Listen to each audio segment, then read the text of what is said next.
Hola, ¿qué tal? ¿Cómo estás? Qué bueno es poder volver a vernos después de tanto tiempo y poder volver a compartir este tiempo juntos. Estamos recorriendo este año el camino de estar cimentados en la verdad, ¿no? Y conocer al Dios que nos amó. Quiero decirte que estar cimentados en la verdad es ni más ni menos que estar cimentados en Dios, porque Jesús dijo: yo soy el camino y la verdad. Así que vamos a estar hablando este año muchísimo acerca de Dios y vamos a conocer justamente mucho más a ese Dios que nos amó. Pero es una tarea difícil. Es difícil poder explicar a Dios y hablar acerca de Dios. De hecho, la Biblia dice que a nosotros el Señor no lo conocimos en la carne, así que nuestra mente, nuestro intelectualismo y nuestros sentidos son inútiles a la hora de tratar de comprender a Dios. La Biblia dice que el Señor conoce los pensamientos de los sabios, que son vanos. Dice que la sabiduría del hombre es insensatez para con Dios, e incluso también dice que lo necio de Dios, si es que podemos decir que Dios en alguna parte es necio, es más sabio que los hombres. Isaías nos dice que el entendimiento del Señor no hay quien lo alcance. La Biblia nos está diciendo literalmente que Dios es incomprensible, que la mente humana no puede explicar todo lo que Dios es. C.S. Lewis decía: Dios no puede ser producto de mi imaginación, porque para nada Él es lo que yo pude imaginar de Él. Y comparto, ¿no?, con lo que Él decía. Así que nos embarcamos en una difícil tarea. De hecho, yo no pretendo hoy agotar todo lo que se puede decir acerca de Dios. Dios es mucho más grande que lo que yo puedo pensar acerca de Él, inclusive mucho más grande que lo que la Biblia dice acerca de Él. Pero sí, en su palabra Dios nos ha revelado algunas cosas acerca de Él y es lo que vamos a tratar de aprender el día de hoy. Hoy vamos a hablar acerca de la invisibilidad de Dios, de que Dios es invisible, ¿no? Invisibilidad es una palabra un poco complicada, pero le puse de título a este mensaje: el Dios de las manzanas. Ya vas a ver en un ratito por qué, pero quería comenzar con este versículo que está en 1 Corintios capítulo 2, versículos 9 y 11, porque justamente nos va a hablar de cosas invisibles. Y dice: antes bien, como está escrito, cosas que ojo no vio, ni oído yo, ni han subido en corazón de hombre son las que Dios ha preparado para los que le aman. Y dice el 11: porque ¿quién de los hombres sabe las cosas del hombre, sino el espíritu del hombre que está en él? Así tampoco nadie conoció las cosas de Dios sino el Espíritu de Dios. Así que este versículo está muy bueno, es espectacular para poder explicar ni poder introducir a lo que vamos a ver el día de hoy, porque es un versículo que generalmente es utilizado para hablar de los sueños, ¿no? Hablar de las cosas que Dios prepara para los que le aman. La Biblia dice que Dios tiene un camino de buenas obras para nosotros, para que andemos en ellas. Pero estaría bueno preguntarse, y es lo que estuve pensando en esta semana, ¿no? ¿Cuáles son estas cosas invisibles, estas cosas que ojo no vio, ni oído yo, ni han subido en corazón de hombre, que Dios preparó para los que le aman? ¿Qué cosas son? Y esto es lo que nos va a responder el versículo 11, porque dice, así tampoco nadie conoció ¿qué cosa? Las cosas de Dios, sino el Espíritu de Dios. Lo que nos está diciendo entonces Pablo es que estas cosas que Dios preparó para los que le aman son las cosas de Dios. Es decir, que nosotros cuanto más amemos a Dios, más vamos a descubrir acerca de cómo es Él. Y el Espíritu Santo nos va a mostrar cosas más maravillosas acerca de Él. Porque dice que el Espíritu Santo es el que escudriña todo, dice, aún lo profundo de Dios. ¿No? Nuestra mente, está diciendo este versículo, como dijimos recién, no alcanza para comprender a Dios. Necesitamos que Dios mismo nos enseñe a Dios, ¿no? Que el Espíritu Santo nos hable acerca de Él. Y justamente ahí es donde reside el problema que voy a tener en esta tarde, ¿no? Por un lado, Dios es imposible de explicar, así que mi mente echa humo al tratar de explicar algo como la invisibilidad de Dios, ¿no? Los hombres no conocemos nada que sea realmente invisible, ya lo vamos a ver en un ratito. Pero también el hecho de que para poder conocer a Dios y para poder hablar acerca de Él, uno tiene que tener una comunión íntima con Dios, ¿no? Amarle más y más. Entonces me voy a sentir en deuda con ustedes porque podría traerle cosas mucho más preciosas acerca de Dios, pero también sé que mi comunión no es tan íntima y tan profunda como podría ser. Pero como decía Pablo, ¿no? Prefiero hablar 5 palabras con mi entendimiento que 10.000 palabras en lengua desconocida. Eh, no voy a hablar 5 palabras, ahí los vi, algunos seguramente deben estar alegres, pero no voy a hablar 5 palabras, nunca hablo poco, pero sí voy a hablar con mi entendimiento, ¿no? Como decía recién, lo que yo pude entender acerca de este Dios invisible.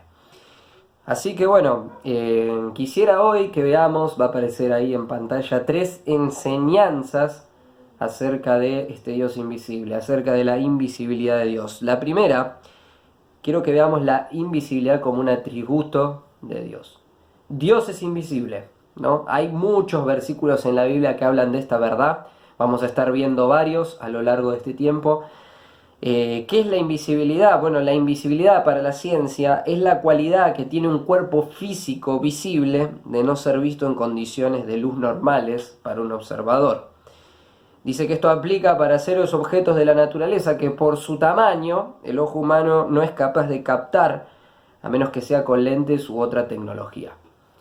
Lo que nos está diciendo la ciencia, a diferencia de Dios, ya vamos a verlo, es que si existe alguna cosa que el ojo humano no pueda llegar a captar, entonces esa cosa sería invisible, ¿no? Por ejemplo, puede ser un microbio, un virus, una célula que nosotros con nuestros ojos no podemos verlos. Eso sería algo invisible, ¿no? Porque necesita verse con otra tecnología. La ciencia desarrolló cada vez tecnologías más sofisticadas y fue armando, por ejemplo, microscopios electrónicos con lentes cada vez más potentes que son capaces de incluso hurgar, ¿no? Entre las formas más pequeñas que existen en la naturaleza y que componen las cosas. Aparte, por ejemplo, están las células, las moléculas e incluso descubrieron los átomos, que a su vez están formados por neutrones, protones y electrones. Incluso hay un nivel subatómico en el que nos dicen que están formados por quarks, neutrinos y fotones. Son tan pequeños los átomos, que por ejemplo, como la foto que vamos a ver a continuación, los lentes de los microscopios no son capaces de captar una imagen real de cómo es. sino lo que hacen es tomar, que es lo que ven ustedes con esos puntos de colores, ¿no? Los posibles lugares donde pudieron haber estado esos electrones o esos protones y neutrones que componen el átomo. Ahora va a aparecer otra foto a continuación. Esa foto que ustedes están viendo es la foto que ganó el concurso de fotografía científica en el Reino Unido. Es una foto de un átomo de estroncio entre dos iones que son como esas agujas metálicas que ustedes pueden ver. Ahí vamos a verlas más de cerca y la distancia que separa esas dos agujas es apenas 2 milímetros y lo que supuestamente está ahí en el medio es un átomo de estroncio. Digo supuestamente porque en realidad los átomos son más pequeños que la longitud de onda de la luz visible, es decir, son más chiquitos que la luz y por eso son imposibles de captar o de ver. Entonces, ¿qué es lo que estamos viendo en realidad acá? Bueno, acá estamos viendo una foto de un átomo que fue tomada con una cámara de larga exposición. Es como lo que vamos a ver a continuación. Esto es una foto de larga exposición. Lo que hace no es tomar la luz, sino todos los lugares donde estuvo la luz, el tiempo que duró tomar esa fotografía. Es como si nosotros metiéramos una luciérnaga en un cuarto de 10 metros con la luz apagada y pusiéramos una cámara de larga exposición y entonces viéramos que todo ese cuarto está lleno de luz o se nos marca el camino que recorrió esa luciérnaga. No significa que esa luciérnaga mida 10 metros, mucho menos que eso mide, pero nos muestra todos los lugares en donde estuvo. Y esto es lo que en realidad estamos viendo en esta foto, ¿no? Los lugares en donde estuvo ese átomo, así que en realidad es mucho más pequeño que lo que nosotros podemos ver en esta foto. Pero quiero decirte, Dios supera este orden material, Dios es inmaterial, Dios es literalmente invisible, ¿no? Porque Dios pertenece al orden espiritual. Dios es invisible justamente por eso. Dice en Juan 4:24 que Dios es espíritu. También dice en Primera de Juan, capítulo 4, versículo 12, nadie ha visto jamás a Dios. Juan 1:18 dice, a Dios nadie le vio jamás. Primera Timoteo 6:16 dice, habla de Dios y dice, el que habita en luz inaccesible, a quien ninguno de los hombres ha visto ni puede ver. Este versículo nos agrega algunas cosas. Nos dice, por ejemplo, que Dios está velado por su luz. Dice que Él habita en luz inaccesible, su luz lo que no nos deja verlo. Ustedes recuerdan, el año pasado estuvimos hablando del tabernáculo. Había un lugar que se llama el lugar santísimo, donde solamente había un objeto, el arca, y el arca tenía dos querubines que estaban mirándose entre sí y sus dos alas, ¿no?, se tocaban, y en el medio los sacerdotes podían ver la manifestación de la presencia de Dios, que era la famosa Shekinah, ¿no?, esa luz que ellos podían ver. Pero Dios obviamente era mucho más que esto que ellos podían ver. Es como la luz que nosotros vemos en nuestra foto, ¿no? Que el átomo no es esa luz, sino que la luz nos muestra simplemente el lugar en donde estuvo. Y es exactamente lo mismo que sucedía con Dios en el tabernáculo. Pero también este versículo nos está diciendo que no solo nadie le vio a Dios, que era lo mismo que nos decían los versículos de Juan, sino que tampoco nadie le puede ver, ¿no? Somos incapaces de ver a Dios, no podemos verlo. Ahora sucede una paradoja en la Biblia, y ustedes se habrán dado cuenta, ¿cómo puede ser que la Biblia diga que nadie vio jamás a Dios y al mismo tiempo encontramos pasajes como Génesis 32:20, donde está Jacob después de que peleó con el varón ahí en Peniel y dice, vi cara a cara a Dios y fue librada mi alma? O como en Éxodo, por ejemplo, 33:11, dice que Moisés hablaba cara a cara con Dios como cualquiera habla a su compañero. ¿Se está contradiciendo la Biblia? Bueno, vamos a explicarlo.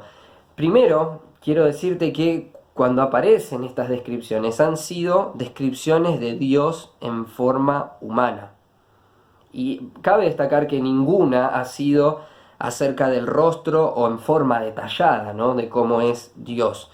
Deuteronomio 4:12, cuando Moisés está recordándole al pueblo lo que fue llegar al pie del monte Sinaí y ver la manifestación de Dios en la cumbre, él dice ahí: ninguna figura visteis. ¿Por qué Dios hizo esto? ¿Por qué Dios no se presentó con una figura? Porque esto diferenciaba claramente a Israel del resto de las naciones paganas que estaban a su alrededor. Ellos tenían dioses que eran imágenes de cosas que podían ver, pero Dios, al ser invisible, estaba mostrando también su grandeza y que Él no era el resultado de algo que habían imaginado o creado los hombres. Cuando aparece Dios, ninguna descripción es precisa y se usan palabras como semejante y como, porque lo que buscan es no desviar la atención de la personalidad y ponerla en la imagen, ¿no? Porque si no, nosotros estaríamos adorando esa imagen que tenemos de Dios y no quién es Dios, ¿no? Es como decía Isaías en el capítulo 40, versículo 18, dice: ¿a qué pues haréis semejante a Dios o qué imagen le compondréis? No se puede, ¿no? Dice ahí claramente la Biblia que Él no tiene forma ni figura. Ahora, ¿qué hacemos, por ejemplo, con el versículo que dice que cara a cara hablaba Moisés con Dios? Bueno, esto es, en realidad, esta expresión cara a cara es ilustrativa, ¿no? Lo que hace es mostrarnos la calidad de relación que Dios tenía con su pueblo y con su siervo. Justamente en ese versículo nos está comparando, ¿no? La relación de Moisés con Dios con la que cualquiera puede tener con su compañero, porque dice cara a cara hablaba Dios con Moisés como cualquiera habla con su compañero. En tercer lugar, es probable que todas estas apariciones o visiones que tuvieron estos hombres sean cristofanías. ¿Qué es una cristofanía? Una cristofanía es una aparición de Cristo en el Antiguo Testamento antes de su encarnación, antes de que se hiciera hombre y viniera a habitar entre nosotros. Por ejemplo, Isaías 6.1, ahí va a aparecer, yo lo voy a buscar, en Isaías capítulo 6, versículo 1, dice que en los días del rey Usías, que lo encuentro, dice: en el año que murió el rey Usías, vi yo al Señor, dice, sentado sobre un trono alto y sublime, y sus faldas llenaban el templo. Acá dice Isaías claramente: vi yo al Señor, ¿no? Pero fíjate luego lo que dice en Juan capítulo 12, versículo 41. Ahí el apóstol Juan está hablando acerca de esta visión que había tenido Isaías, comparándola con la incredulidad que tenía el pueblo. Dice ahí Juan 12:41, Isaías dijo esto cuando vio su gloria y habló acerca de él. O sea, está diciendo que en realidad Isaías lo que vio fue a Jesús, vio la gloria de Jesús, ¿no? Y así sucede en muchos otros pasajes de la Escritura. Otra situación que aparece cuando la gente habla de que vio a Dios es que se describe más el entorno que a Dios mismo. Por ejemplo, ahí en Isaías 6, fíjense que Isaías dice: vi yo al Señor, pero no nos describe nada del Señor, sino que dice sentado sobre un trono alto y sublime, y sus faldas llenaban el templo, y se nos habla de los serafines y un montón de cosas, menos que una descripción de cómo es el Señor, ¿no? De eso no se nos habla. Entonces, realmente es como la Biblia dice, ¿no? Dios es invisible y nadie ha visto jamás a Dios, excepto por algo, ¿no? Dice en Juan 1:18, nosotros lo leímos: a Dios nadie le vio jamás, sino que el unigénito Hijo, dice, Él le ha dado a conocer. Así que la segunda cosa que quiero que veamos, hablamos de estas enseñanzas acerca del Dios invisible. La primera, la invisibilidad como un atributo de Dios. Pero en segundo lugar quiero que hablemos de la imagen visible de Dios. Dice ahí en Colosenses capítulo 1, versículo 15, que Él, Jesús, es la imagen del Dios invisible. Otra traducción pone que Él es la imagen visible del Dios invisible. A ver, esto significa sencillamente que Dios es visible en Cristo. Que Dios es visible en Cristo. Esto dijo Jesús cuando sus discípulos le pidieron que les mostrara al Padre, ¿no? Él dijo, el que me ha visto a mí, ha visto al Padre. En Juan 18, acabamos de mencionarlo, en Juan 1:18, dice que Él le ha dado a conocer, es Jesús quien da a conocer a Dios. Él es la reproducción exacta de quién es Dios. Por ejemplo, cuando Dios dice que creó al hombre, dice que lo creó a su imagen y semejanza. Pero cuando la Biblia hable acerca de Jesús, va a decir que Él es la imagen misma de Dios. No va a usar esta palabra semejanza que sugiere parecido. Mira, vamos a verlo en este ejemplo. En Mateo, capítulo 22, versículo 20, ahí va a aparecer. Aparece esta palabra que se utiliza también en este versículo de Colosenses para imagen, esta palabra griega que es eikon, ¿no? Acá en este pasaje es el famoso altercado que el Señor tuvo con los herodianos, ustedes recordarán, ellos querían que el Señor cayera en su trampa, ellos le preguntaron si era lícito pagar tributo a César o no. Esto era una trampa porque si él contestaba que no había que pagar tributo al César, se lo hubiera acusado de que era un revolucionario y de sedición, que de hecho fue un argumento que después los fariseos y escribas utilizaron para acusar a Jesús delante de Pilato. O si decía que había que pagarle tributo al César, lo hubieran acusado de que él estaba con los romanos y que él defendía que los romanos gobernaran, ¿no?, a los israelitas en ese tiempo. Entonces Jesús le dice, tráiganme la moneda para que la vea, y al verla les dice, ¿de quién es esta imagen y la inscripción? Ahí está esa palabra, ¿no? Imagen. Ahora conocemos la respuesta que Jesús le dio, ¿no? Dad al César lo que es del César y a Dios lo que es de Dios. Ahora mi pregunta es, ¿alguno de esos hombres en Jerusalén había visto alguna vez al César? Mira, quiero decirte que el César era parte de la vida cotidiana del pueblo. El César era el señor del imperio.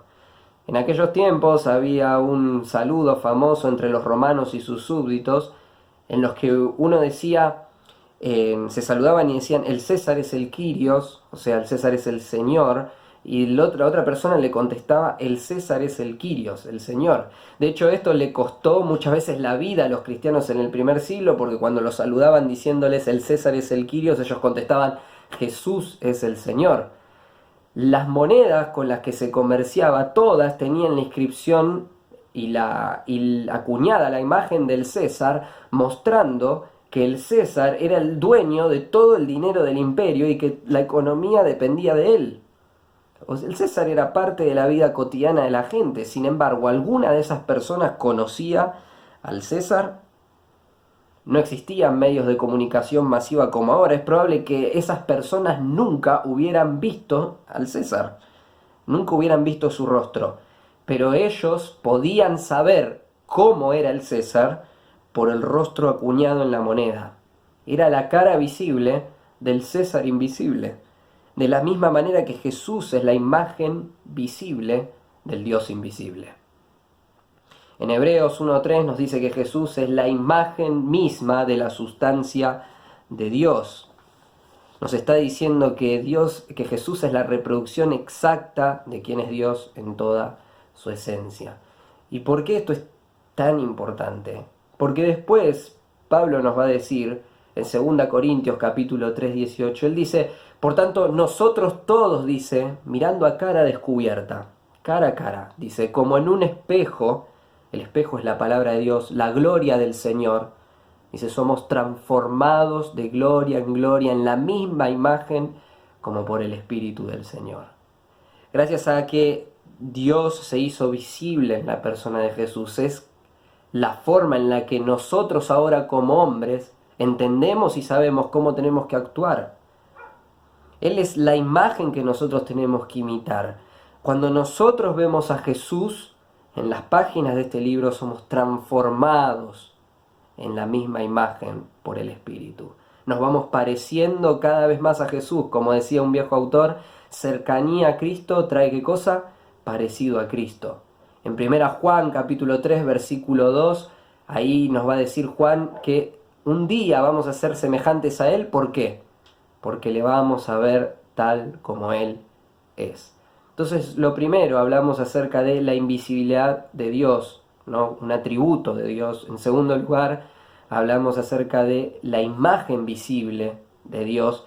Y en último lugar, quiero que hablemos de esta invitación a ver lo invisible. No sé si vos habrás escuchado, alguna vez una persona te lo ha dicho, pero lo cierto es que esta frase es famosa. La gente dice, necesitamos ver para creer. Esto es falso, ¿no? Porque si usted necesita ver, ya no tiene que creer nada, porque está viendo las cosas ahí. Pero nuestra experiencia de fe se basa en lo invisible. Ken Ham, un famoso apologeta, una vez estaba hablando con un hombre que es ateo y él cuenta, ¿no? Una vez un ateo me preguntó, ¿por qué no viene tu Dios y se nos presenta físicamente? Dice, yo le respondí, ya lo hizo y lo clavaron en una cruz. ¿Qué quiero decirte con esto? Que usualmente ver no ayuda a la gente a creer. En los tiempos de Jesús, ellos podían ver señales como nunca antes habían sido hechas en medio de ellos, y sin embargo todavía seguían dudando. En un momento los fariseos lo tentaron pidiéndole al Señor una señal del cielo. No les bastaba con todo lo que habían visto. De hecho, Jesús dijo en la parábola de Lázaro y el rico que los hombres no creerían ni siquiera si aún una persona se levantara de entre los muertos. Es decir, la vida de fe no funciona por lo que uno ve. De hecho, debemos hacer a lo invisible parte de nuestra experiencia. Dice ahí en 2 Corintios capítulo 4, versículo 18, no mirando nosotros las cosas que se ven, sino las que no se ven. Porque las cosas que se ven son temporales, pero las que no se ven, ¿qué son? Eternas. Debemos mirar, poner la mira en las cosas que no se ven, porque estas cosas son eternas, ¿no? Las cosas que nosotros vemos, el trabajo, la familia, nuestras posesiones, todas esas cosas tarde o temprano van a perecer. Son cosas, lo dice la Biblia, temporales, y sabemos que esa es la realidad. Por eso nos anima Dios constantemente a poner los ojos en lo eterno, en los tesoros en el cielo, en aquellas cosas que la polilla no las puede corromper.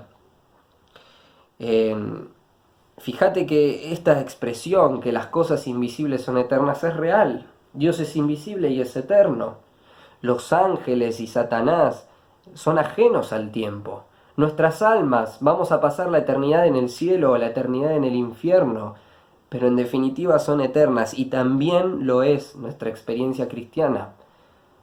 Fíjate lo que dice este pasaje en 1 Corintios 13:13, dice ahí la escritura, y ahora permanecen la fe, la esperanza y el amor, dice estos tres, pero el mayor de ellos es el amor. Y está hablando en este pasaje de que las profecías y las lenguas se van a acabar, de que esas cosas no son eternas, pero nos está diciendo que la fe, la esperanza y el amor sí son eternos. Estas tres palabras, fe, esperanza y amor, van a aparecer muy seguido juntas en el Nuevo Testamento. Ahora, estas tres virtudes tan necesarias para la vida cristiana son también invisibles. Fíjate ahí lo que dice Hebreos 11:1 acerca de la fe. Dice que es pues la fe, la certeza de lo que se espera, la convicción de lo que no se ve. La fe es invisible. Pero también la esperanza. Fíjate lo que dice Romanos 8:24 al 25. Porque en esperanza fuimos salvos. Pero la esperanza que se ve no es esperanza. Porque lo que alguno ve, ¿a qué esperarlo? Pero si esperamos lo que no vemos, dice, con paciencia lo aguardamos. ¿Ves? La esperanza tampoco se ve, es invisible. Y por último el amor. Ahí en 1 Pedro 3:8 habla de Jesús y dice, a quien amáis sin haberle visto. Y también 1 Juan, ahí en el capítulo 4, versículo 20, dice así, si alguno dice, yo amo a Dios y aborrece a su hermano, es mentiroso. Pues el que no ama a su hermano a quien ha visto, ¿cómo puede amar a Dios a quien no ha visto? ¿Ves que toda la práctica cristiana, nuestra vida cristiana, es una experiencia basada en lo invisible? la experiencia de fe está basada en lo invisible. Y acá quiero dar un ejemplo. Dice ahí, vamos a leer Hebreos capítulo 11, versículo 27. Está hablando de la historia de Moisés.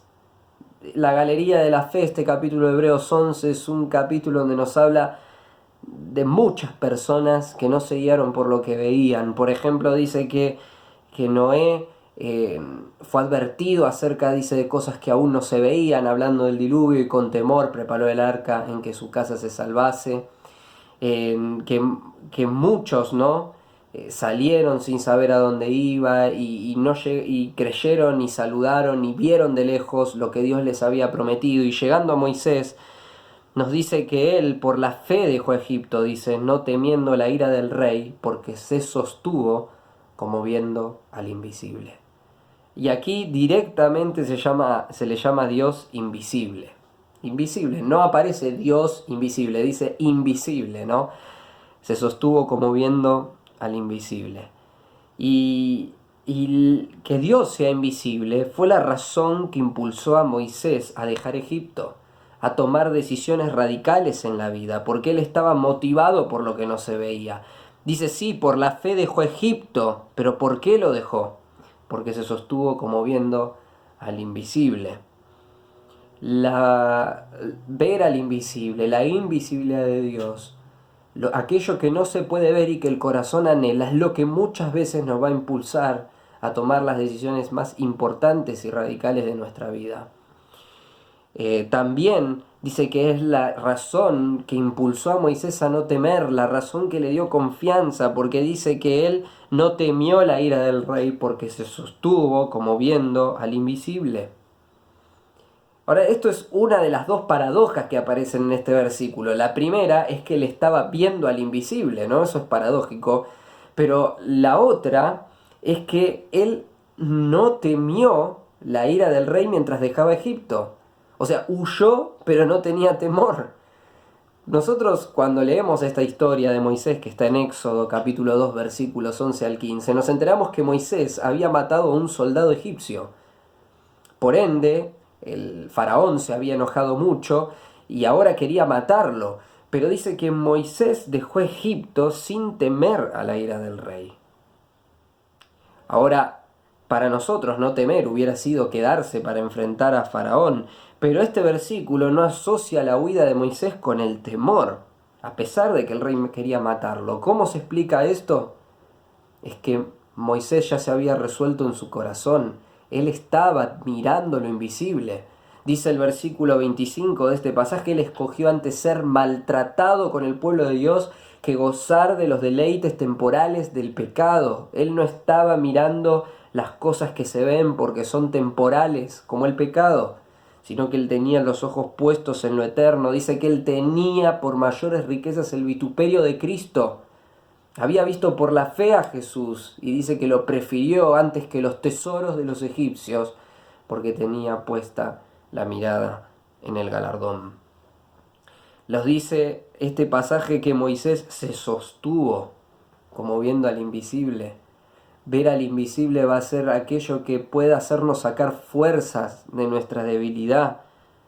Fue su fuerza frente a la dificultad, poder mirar a Dios y lo que le esperaba mucho más allá de la muerte. Dice ahí como viendo, ¿no? Y es genial que él hable de esa forma, porque nos está diciendo que en realidad él no podía ver a Dios. Pero Dios era tan real para él que casi podía tocarlo.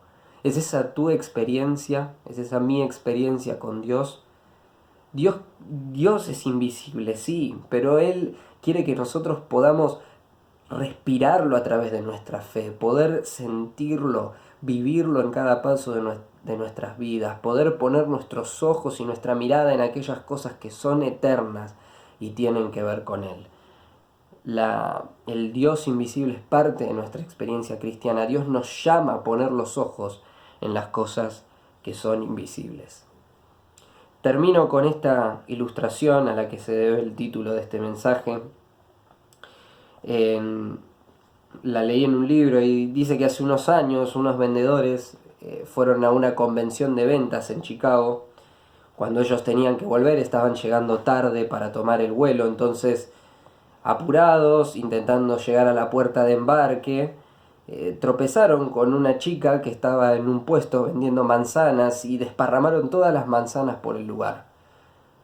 La mayor parte del grupo siguió su camino para ir a tomar el vuelo, pero uno de esos hombres se quedó, ayudando a la chica, ¿no?, a juntar todas las manzanas que se habían desparramado por el suelo.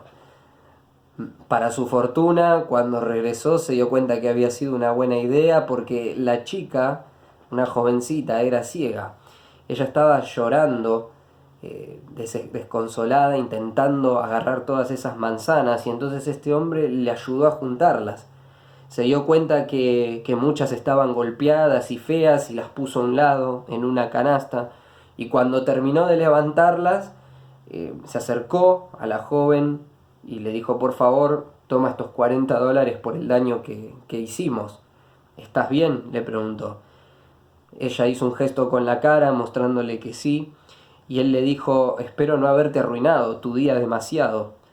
Cuando se alejaba, la joven ciega todavía estaba aturdida, lo llamó y le preguntó: Señor, ¿es usted Jesús? Él se detuvo en seco, dice, y pensó. Lentamente volvió y miró esos ojos ciegos, y ella le volvió a preguntar: ¿es usted Jesús? Y él dijo: no me parezco en nada a Jesús. La joven le respondió: solo pregunté porque oré a Jesús para que me ayude a levantar las manzanas, y él lo levantó a usted y él lo mandó a usted para ayudarme. Entonces usted es como él. Esta pequeña ilustración nos muestra un poco cómo es, ¿no?, el corazón de nuestro Dios, ese Dios invisible. Dios es ese hombre en la historia, ¿no?, que nos ayuda en nuestras caídas, que paga el precio de la fruta magullada y en mal estado de nuestra vida. Es invisible para nuestros ojos, pero visible por la fe. Él se queda con nosotros en nuestra tristeza para arreglar todos nuestros desastres y nos consuela, aunque nosotros no le podamos ver. Puede que no le veamos, pero sepamos que ese es el inconfundible modo de actuar del invisible. Y su voz, Él es Jesús, ¿no? Como esta chica podía palparlo. Así es Dios.